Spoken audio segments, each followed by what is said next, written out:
कर रख दिया। इस जघन्य वारदात के विरोध में आज हजारीबाग बंद है। व्यापक असर देखा जा रहा है। लोग सड़कों पर उतरकर आरोपियों की जल्द गिरफ्तारी की मांग कर रहे हैं। वहीं 6 दिन बीत जाने के बाद भी अब तक आरोपी की गिरफ्तारी नहीं होने से लोगों का आक्रोश काफी बढ़ गया है। लोगों ने आरोपियों की गिरफ्तारी न होने तक आंदोलन जारी रखने की बात कही है।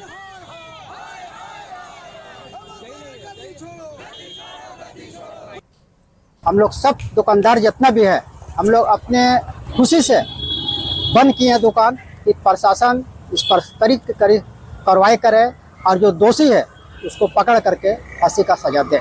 और ये जो निर्मम हत्या हुई है 12 साल बच्ची का, ये इंसानियत का परिचय नहीं है। और मैं चाहूंगी कि जिस तरह से यहाँ के हजारीबाग वासियों ने इंसानियत का परिचय दिया है, उसी तरह से जनता, सरकार भी दे और प्रशासन भी इस तरह से इंसानियत का परिचय दे के उस बच्ची को न्याय दिलाए, ताकि हम लोग को भी लगे कि हम लोग भी राम राज्य में रह रहे, एक अच्छे सुरक्षित हाथों में है हम लोग भी। देखिए, ये जो विभत्स घटना जो विष्णुगढ़ में घटा है, ये मानवता को शर्मसार करने वाली घटना है और सरकार बिल्कुल असंवेदनशील है। अभी तक कोई कार्रवाई सरकार के द्वारा नहीं किया गया है इसमें। उसी के विरोध में भारतीय जनता पार्टी ने आज यहाँ के बंदी का ऐलान किया है और हम लोग सरकार को ये चेताते हैं कि आप अविलंब कार्रवाई करें। अगर नहीं कार्रवाई करिएगा तो इसके बाद हम लोग पूरा झारखंड बंद करेंगे और सड़क से लेकर के सदन तक इस मामले को तब तक जीवित रखेंगे जब तक जो पीड़िता है उसको न्याय नहीं मिल जाता है, जो दोषी है उसको फांसी की सजा नहीं हो जाती। हत्या को लेकर पूरा हजारीबाग आक्रोश है। बता दें कि पूर्व दिनों जो है हजारीबाग बंदी का आह्वान किया गया था और हजारीबाग के अभी मुख्य चौक झंडा चौक पे है। तस्वीर आपको दिखाई दी कि यह जो है हलचल वाले यानी भीड़ भाड़ वाला इलाका है, लेकिन आज बंदी का जो असर है वो साफ तौर पर देखने को मिल रहा है। जो तमाम हजारीबाग जिले की जो दुकानें हैं, शहर की दुकानें हैं, वो बंद पड़ी है। लोगों के बीच जो एक आक्रोश है, सभी लोग जो है वो न्याय की मांग कर रहे हैं। लेकिन इसको लेकर जो आक्रोश है वो सभी के बीच देखने को मिल रहा है। सभी के मुख पर एक ही मांग है कि अपराधियों की गिरफ्तारी और उन्हें फांसी की सजा दी जाए। लेकिन फिलहाल की बात कर ले तो हजारीबाग में बंदी का असर साफ तौर पर नजर आ रहा है। सुशांत सोनी, न्यूज 18 हजारीबाग। देखिए, हजारीबाग के विष्णुगढ़ में मासूम से दरिंदगी के मामले को लेकर जमशेदपुर में भी बीजेपी ने डीसी ऑफिस के सामने 1 दिवसीय धरना दिया। इस दौरान जमशेदपुर पूर्वी की विधायक पूर्णिमा दास साहू ने बच्ची को न्याय दिलाने के लिए सरकार के खिलाफ विरोध प्रदर्शन किया है। इस प्रदर्शन के दौरान उन्होंने कहा कि झारखंड में लड़की और महिलाओं का सम्मान नहीं है। राज्य के सीएम महिलाओं के सम्मान की बात तो करते हैं, सरकार को शर्म आनी चाहिए। प्रशासन से पूछना चाहती हूँ, मैं सरकार से पूछना चाहती हूँ, मैं हमारे झारखंड राज्य की जनता से भी पूछना चाहती हूँ कि क्या कारण है कि अभी तक हमारी बेटियों को न्याय नहीं मिला। हमारे हजारीबाग की मासूम बच्ची, उसका भी खेलने कूदने का दिन था, जो सिर्फ मंगला जुलूस देखने गई थी। एक माँ ने बड़ी खेलते कूदते अपनी बच्ची को वहां भेजा और जिस प्रकार उसकी खबर आई, उसके बावजूद 4 दिन शव उसके घर में रहा। सत्ता के बड़े बड़े माननीय मंत्री जी, माननीय मुख्यमंत्री जी, हम लोगों ने एक सांकेतिक प्रदर्शन किया है आज। और अगर इस प्रदर्शन से अगर झारखंड की सरकार अगर नहीं चाहती है तो हम लोग उग्र आंदोलन करेंगे, क्योंकि ये झारखंड की बेटी की बात है। एक निर्भया कांड 12 में जो घटित हुआ था दिल्ली में, पुनः उस घटने की पुनरावृत्ति की गई है हजारीबाग में, हमारे झारखंड की भूमि में। तो हम लोग झारखंड की बेटियां चुप रहने वाली नहीं हैं। रांची से एक बड़ी खबर का रुख कर लेते हैं। झारखंड हाईकोर्ट ने हजारीबाग मामले में स्वतः संज्ञान लिया है। जस्टिस सुजीत नारायण प्रसाद की कोर्ट ने स्वतः संज्ञान लेते हुए हजारीबाग में नाबालिग रेप हत्याकांड के मामले में संज्ञान लिया। गृह सचिव, डीजीपी और हजारीबाग एसएसपी को नोटिस के मामले की गहनता से जांच के आदेश दिए गए हैं। चीफ जस्टिस के कोर्ट में मामला को रेफर कर दिया गया है। इस वक्त की बड़ी खबर राजधानी रांची से आपको बता रहे हैं। झारखंड हाईकोर्ट ने हजारीबाग मामले में स्वतः संज्ञान लेते हुए जस्टिस सुजीत नारायण प्रसाद की कोर्ट में ये स्वतः संज्ञान लिया। माननीय खंडपीठ ने स्वतः संज्ञान लेते हुए राज्य के पुलिस महानिदेशक, गृह सचिव एवं हजारीबाग के पुलिस अधीक्षक को पार्टी इम्प्लीट करते हुए जनहित याचिका के रूप में इसे तब्दील कर माननीय मुख्य न्यायमूर्ति की अध्यक्षता वाली खंडपीठ में इस मामले को रेफर किया है और एसपी को वर्चुअल रूप से उपस्थित होने के बाद माननीय खंडपीठ ने कड़े शब्दों में इस घटना की निंदा करते हुए इसे बहुत ही घृणित बताकर कहा है कि यह किसी के साथ भी हो सकता है, इसलिए इस मामले की गंभीरता से जांच करें और दोषियों पर अविलंब कार्रवाई करें। इस पूरी खबर की अधिक जानकारी के साथ संवाददाता संजय सिन्हा फोन लाइन पर हैं। संजय, क्या है ये पूरा मामला और फिलहाल क्या नोटिस दिया गया है? देखिए, आपको याद होगा कि 24 मार्च को हजारीबाग के कुसुम्बा थाना क्षेत्र में जिस तरीके से एक नाबालिग बच्ची के साथ जो कह सकते हैं कि पहले जो कहा गया कि रेप की घटना को अंजाम देगा, विभत्स तरीके से उसकी हत्या की गई थी। इस पूरे मामले में आरोपी की गिरफ्तारी नहीं होने के बाद जिस तरीके से इस मामले में सियासी तपिश बढ़ी, आम लोगों में गुस्सा बढ़ा, तो झारखंड हाईकोर्ट शुरू से ही इस तरह के जो सामाजिक सरोकार के मामले होते हैं, जहां भी प्रशासन में ढिलाई बरतने की खबर आती है, झारखंड हाईकोर्ट तमाम ऐसे मामलों में पूर्व में संज्ञान लेता रहा है और इस मामले में संज्ञान लेते हुए चूंकि संज्ञान लेने के बाद इस मामले को जनहित याचिका में तब्दील कर दिया गया और जनहित याचिका पर यह सुनवाई हुई। कोर्ट ने साफ कहा कि इस तरह का मामला कहीं से भी बर्दाश्त नहीं किया जा सकता है और इस मामले में आपको गृह सचिव, डीजीपी और हजारीबाग के एसएसपी को पार्टी बनाया गया है और साथ ही चूंकि ये मामला जो है अब इस मामले को चीफ जस्टिस के कोर्ट में रेफर कर दिया गया है। तो जाहिर है कि जब अगली सुनवाई होगी तो अगली सुनवाई में इस मामले में जो भी स्टेटस रिपोर्ट होगा, जो अब चाहे आरोपी की गिरफ्तारी, जाहिर है कि लगातार वहां से छापेमारी भी चल रही है, तो जैसे इस मामले में स्टेटस रिपोर्ट जो भी अद्यतन रिपोर्ट होगा वो कोर्ट को सौंपा जाएगा। लेकिन कोर्ट ने कहा कि जिस तरीके से हत्या की गई है ये विभत्स है और समाज के लिए घृणित है। तो ऐसी स्थिति में इसमें प्रशासन को कह सकते हैं कि जिस तरीके से हजारीबाग एसएसपी को भी इसमें पार्टी बनाया गया है, जब वहां जांच के इस मामले में आप देख रहे थे कि उसमें सीधे आपको एसआईटी का गठन किया गया था। तो एसआईटी के गठन के बाद भी चूंकि 24 मार्च की घटना है और आज तारीख 30 यानी 6 दिन घटना के हो चुके हैं, आरोपी अभी तक गिरफ्त से बाहर है। तो ऐसी स्थिति में सवाल भी उठ रहे हैं कि जिस तरीके से घटना को अंजाम दिया गया, इसकी घटना की जिस तरीके से भयावहता थी, इस मामले में अब तक आरोपी को शिकंजे में होना चाहिए था और उस पर अब तक कानूनी प्रक्रिया आगे बढ़ जानी थी। चलिए, बहुत शुक्रिया संजय हमारे साथ जुड़ने के लिए, तमाम जानकारी के लिए। देखने वाली बात होगी आगे इस मामले में क्या कार्रवाई की जाती है। बढ़ते आगे राजधानी रांची से एक बड़ी खबर का रुख करते हैं। रांची विश्वविद्यालय के प्रशासनिक भवन में तालाबंदी की गई है।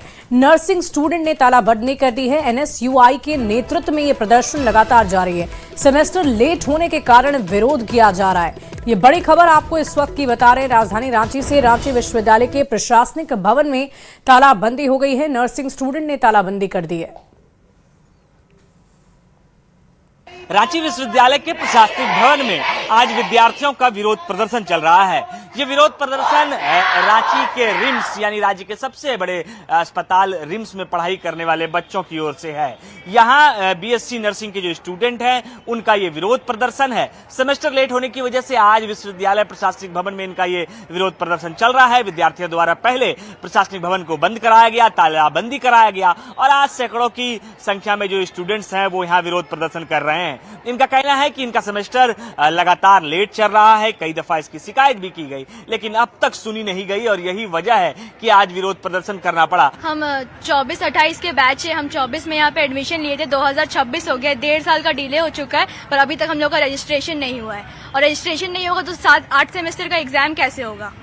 और हम यहाँ पे पहले भी आ चुके, बोला गया था कि रजिस्ट्रेशन किया जाने का प्रोसेस किया गया है पर हमें कोई रिजल्ट नहीं मिला है। पोर्टल खोलने बोला जा रहा है पर पोर्टल नहीं खोला जा रहा है। जबकि हमारा रजिस्ट्रेशन हमारे कॉलेज एडमिशन होने के 3 महीना बाद ही हो जाना चाहिए, लेकिन अभी हम लोग का 1.5 साल हो गया है। 3 सेमेस्टर हम लोग का हो चुका है लेकिन अभी तक एग्जाम नहीं हुआ, ना रजिस्ट्रेशन हुआ है। हाँ, 3 सेमेस्टर अभी तक हमारा रजिस्ट्रेशन ही नहीं हुआ। एग्जाम तो दूर की बात है और रजिस्ट्रेशन का प्रोसेस में 1 साल से आप पढ़ रहे हैं। 3 साल में 3 सेमेस्टर हो चुका, 1.5 साल हो चुका है और 3 सेमेस्टर तक एग्जाम हम लोग का भी नहीं हुआ है, कुछ रजिस्ट्रेशन भी नहीं हुआ है। और रजिस्ट्रेशन में भी 1 साल अगर प्रोसेस में लगता है उसके बाद हम लोग तो 4th ईयर पहुंच जाएगा तो हमारा एग्जाम कब होगा। फिर जब 1.5 साल में रजिस्ट्रेशन नहीं कर रहा मतलब इसका मतलब क्या है, वो हमारे भविष्य के साथ खेल ही रहे हैं। और 12th का सारा सर्टिफिकेट हम लोग का कॉलेज में जमा है। हम लोग 4 साल का कोर्स है और हर 3 मंथ में रजिस्ट्रेशन का प्रोसेस स्टार्ट हो जाता है हर कॉलेज के अकॉर्डिंग और यहाँ पे नहीं हो रहा है। इसका मतलब क्या 4 साल के बाद हमें कॉलेज से निकाला जाएगा, ना हमारे पास पास हमारा 12th का सर्टिफिकेट रहेगा और ना हमारे पास करने के लिए कोई काम। तो हम लोग बेरोजगारी भी सहेंगे, डिग्री भी सहेंगे। हमारे माँ बाप हमें किस लिए यहाँ भेजे थे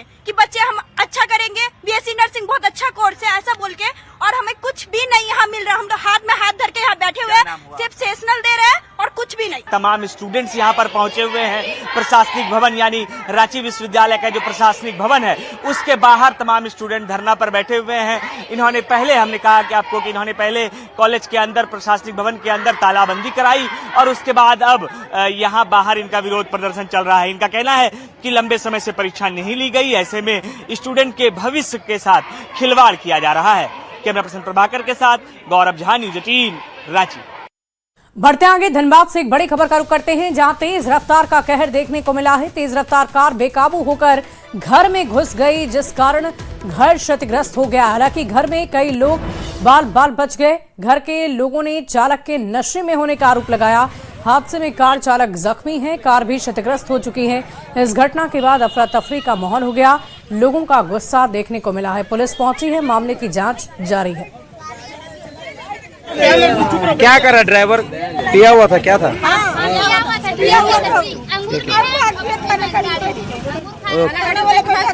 आप लोगों को किसी को चोट घाट भी लगा है? ये घर आप ही का चोट लगा है आप लोगों को?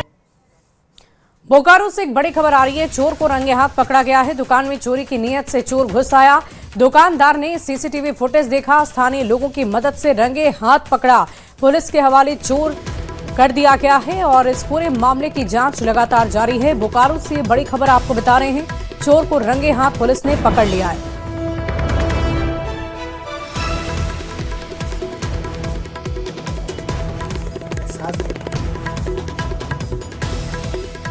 तस्वीरें आपको दिखा रहे हैं, दुकान में चोरी की नीयत से चोर घुस आया, जिसकी तस्दीक ये तस्वीरें कर रही हैं। सीसीटीवी में ये पूरी वारदात कैद हुई। स्थानीय लोगों की मदद से ये चोर रंगे हाथ पकड़ा गया। फिलहाल पुलिस के हवाले इस चोर को कर दिया गया है। ऐसा एहसास हुआ, बगल वाले लेडीज हल्ला कर रही थी कि कोई खिड़की में हाथ डाल दिया, तो हमको शक हुआ, तो हम भी अपना टीवी खोल करके देखने लगे कि कहीं हमारा कोई दुकान में तो नहीं ना घुसा है। तो देखे तो एक लड़का दिखाई दिया। फिर हम ताला खोल करके आए तो लड़का जो है भागा, तब तक हम भी जो है उसको पैर उसका पकड़ लिए, छेदवाली फान करके भागने लगा, तो पकड़ लिए पूरा।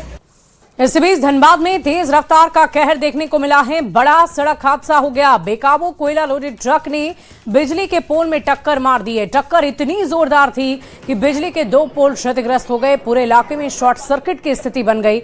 इस घटना के बाद लोगों में भारी आक्रोश है। प्रशासन से सख्त कार्रवाई की मांग हो रही है। जोड़ा पोखर थाना क्षेत्र की ये घटना बताई जा रही है। ट्रक कोयला वाला पार कर करके पूरा तार हम लोग को खींच लिया, पूरा घर में चिंगारी फेंक रहा था। कौन तार है? बिजली वाला? बिजली वाला है। तो बड़ा हादसा भी हो सकता था क्या? बड़ा हादसा होता, वही तो बोले कि हम लोग को ट्रक चढ़ा के ले जाइएगा आप लोग, सिंगल रोड है, देख के चलिए आप लोग। उसके लिए वो लोग तैयार नहीं है, बोल रहा है कि नहीं हम लोग ले जाएंगे, आप लोग क्या कर लीजिएगा। कोयला वाला? हाँ, कोयला वाला। अब वो लोग बोले हैं क्या आप लोग मालिक को बोलिए, नहीं बोलिएगा तो हम लोग कुछ नहीं कर पाएंगे, आपको हम लोग गाड़ी रोक नहीं पाएंगे। ये सब हादसा हुआ 12 बजे रात में। होने के बाद भी है ना, थाना वाले आए तो बोलते हम लोग सब कुछ ठीक करवा देंगे, थाना वाले भी कुछ नहीं करवा पाए। राजधानी रांची में ड्रग्स माफिया अपनी पैठ जमाने में लगे हुए हैं। नए नए तरीके से ड्रग की सप्लाई की जा रही है। हाल के दिन में रांची में 3 ऐसे मामले सामने आए जहां देश विदेश की ड्रग्स सप्लाई करने के लिए डाक विभाग का इस्तेमाल किया जा रहा था, लेकिन पुलिस टीम ने रैकेट का पर्दाफाश किया है और ड्रग बरामद कर दी है। साथ ही कई आरोपियों की गिरफ्तारी भी की गई है। आपको बता दें कि पिछले 2 साल में केवल राजधानी रांची से 3 दर्जन से अधिक ड्रग तस्कर को सलाखों के पीछे पहुंचाया जा चुका है।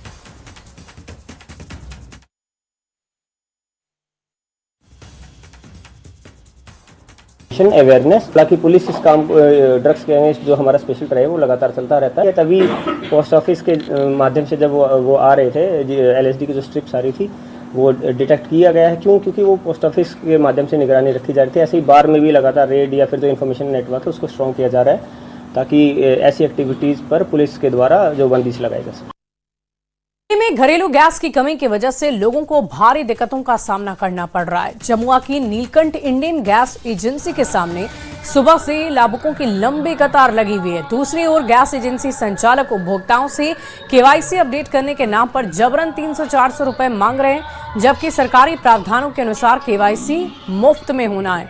और ऐसे में गैस संकट के बीच संचालकों की घूसखोरी गैस एजेंसी संचालक पर सवाल खड़े करती है। गिरिडीह जिले भर में गैस की किल्लत की समस्या लगातार गहराते जा रही है। अभी हम मौजूद हैं गिरिडीह जिले के जमुआ प्रखंड में, जहां पर इंडियन गैस एजेंसी है और यहां पर सुबह से ही लोग अपने बारी का इंतजार कर रहे हैं और लाइन में लगे हुए हैं। लंबी कतार आप साफ देख पा रहे होंगे कि किस तरह से लंबी कतार लगी है और सुबह से ही ये लोग भूखे प्यासे इस लाइन में लगे हुए हैं। वहीं दूसरी ओर आपको बता दें कि लोग महीनों से इंतजार कर रहे हैं ताकि उन्हें एक सिलेंडर गैस मिल जाए, क्योंकि अभी शादी का समय भी चल रहा है। ऐसे में गैस की जो डिमांड है वो लगातार बढ़ रही है। कितना देर से खड़ा है यहाँ लाइनिया में? केवाईसी हो गया? कितना लिया केवाईसी का? 390 लिया। 390 रुपये लिया। आपका क्या नाम हुआ? गीता देवी। वो दीदी तो केवाईसी आपका हो गया? हो गया, 18 तारीख को करवाई है। 4 बार घूमे। कितना पैसा लिया? 390 लिया। 390 लिया। अच्छा, केवाईसी के लिए आप? केवाईसी हम कल आए ना। हाँ, कल आए तो कल करा के हम निकल। केवाईसी करवा लिए हैं? कितना लगा केवाईसी कराने का? केवाईसी का 200 रुपये लिया। 200 रुपया लिया। अच्छा, क्या नाम हुआ आपका? राजेश कुमार गुप्ता। जमुआ प्रखंड के देखिए, जहां पर एक गैस एजेंसी है और सुबह से लोग लाइन पे लगे हैं और महिला और पुरुष दोनों के लिए अलग अलग लाइन लगी है। तो महिलाओं का भी कहना है कि इन लोगों से लगातार केवाईसी के नाम पर अवैध तरीके से पैसे की वसूली की गई है। तो इस प्रकार लगातार गिरिडीह जिले भर में लगातार जो गैस है, गैस की कमी को लेकर के लोगों की लाइन लगी हुई है। लोग काफ़ी परेशान हैं। गिरिडीह से न्यूज़ 18 के लिए मैं एजाज अहमद। बढ़ते आगे, असम विधानसभा चुनाव को लेकर सीएम हेमंत सोरेन लगातार सभाएं कर रहे हैं और अब सीएम की सभा पर सियासत तेज हो गई है। जेएमएम ने असम चुनाव को लेकर कहा है कि सिर्फ बीजेपी ही नहीं बल्कि कांग्रेस के खिलाफ भी चुनाव लड़ रही है। हमारा उद्देश्य आदिवासियों के उत्थान का है। वहीं बीजेपी ने जेएमएम के इस बयान पर कहा कि जेएमएम अगर कांग्रेस के खिलाफ चुनाव लड़ रही है तो ये इनके गठबंधन पर भी सवाल है। वहीं जेएमएम और बीजेपी के दावे के बीच कांग्रेस ने असम में कांग्रेस सरकार बनाने का दावा किया। होगा तो राजनीतिक प्रतिद्वंदी वो होंगे, परंतु मुख्य उद्देश्य झारखंड मुक्ति मोर्चा का सांप्रदायिक ताकतों को उखाड़ फेंकना और जो वो तानाशाही सरकार है हिमंता विश्व शर्मा की, उस सरकार से असम की जनता को, खास करके आदिवासी जनता को मुक्ति दिलाना है। तो हमारा मुख्य लक्ष्य है वहाँ के आदिवासियों के जीवन स्तर में सुधार करना। अब देखिए, ये अगर चुनाव ही लड़ रहे हैं कांग्रेस के खिलाफ तो सबसे बड़ी बात तो वही है कि झारखंड में गलबैयाँ कर रहे हैं और असम में जाकर एक दूसरे पर विश्वमन कर रहे हैं। अब आप देखिए, मुख्यमंत्री जी झारखंड के बारे में क्या बताएंगे असम को, जहां उनकी सरकार 6.25 वर्ष चली है। 8,000 रेप केसेस, 7,500 जो हत्याएं हुई हैं, 8,000 अपहरण हुआ है फिरौती के लिए। पूरे तरीके से विधि व्यवस्था कोलैप्स है। इंडस्ट्रीज के लाने के नाम पर विदेश घूमा है पर कुछ आया नहीं। कई राजनीतिक दल असम में चुनाव लड़ रहे हैं। अब मजबूती के साथ झारखंड मुक्ति मोर्चा भी उस राजनीतिक दल में सम्मिलित है, तो स्वाभाविक तौर पे झारखंड मुक्ति मोर्चा चुनाव लड़े। लेकिन हम इतना जरूर दावे के साथ कह सकते हैं कि असम में हेमंत बिस्व शर्मा की सरकार का जाना तय है और कांग्रेस की सरकार वहां सरकार बनाने जा रही है। और देखिए, बिहार के मुख्यमंत्री नीतीश कुमार के एमएलसी पद से इस्तीफे को लेकर झारखंड में भी सियासी बयानबाजी तेज हो गई है। झारखंड के स्वास्थ्य मंत्री इरफान अंसारी ने कहा कि नीतीश कुमार ने इस्तीफा दिया नहीं बल्कि उनसे दिलवा दिया गया है। बीजेपी ने उन्हें हाईजैक कर लिया है। जो मुख्यमंत्री कई राज्यसभा सांसद बनने की काबिलियत रखता हो, आखिर वो खुद राज्यसभा क्यों जा रहा है, ये तो जांच का विषय है। दिया नहीं, दिलाया गया है। अब किसका क्या कारण है, ये तो जांच का विषय है। नीतीश कुमार जी अच्छे लीडर हैं, लेकिन भाजपा ने उनका कैरियर सत्यानाश कर दिया, यही मैं कहूंगा। और देखिए अगली खबर आपको हजारीबाग से बताएंगे, जहां की विश्व विख्यात रामनवमी इस साल शांति और सौहार्दपूर्ण माहौल में संपन्न हो गई है। इस आयोजन को लेकर जिला प्रशासन पिछले 3 महीनों से तैयारी में जुटा हुआ था। रामनवमी के दौरान 36 घंटे तक शहर की सड़कों पर सैकड़ों आकर्षक झांकियां निकलती रही, जिसने श्रद्धालुओं को मंत्रमुग्ध कर दिया। शोभा यात्रा में 5 लाख से अधिक राम भक्त शामिल हुए और पूरे शहर में भक्ति का अद्भुत वातावरण रहा। डेफिनेटली बहुत ही सफलपूर्ण तरीके से सफल रही। इसमें आप लोग देख पाए कि किसी प्रकार की कोई मेजर इश्यूज नहीं रहे। इसमें सबसे ज़्यादा अहम योगदान जो है पुलिस प्रशासन का रहा। इसमें एसपी महोदय जो है वो अग्रणी तौर पे जो है इसको लीड कर रहे थे। इसके अलावा जो सेंट्रल फोर्सेस आई थी हम लोग को हेल्प करने के लिए, इसके अलावा सिविक सोसाइटी से जो है सभी अखाड़ा जो है के अध्यक्ष और सभी मेंबर्स जो हैं वो काफ़ी उनका अहम योगदान रहा। और यहाँ रुकेंगे एक छोटे से ब्रेक के लिए।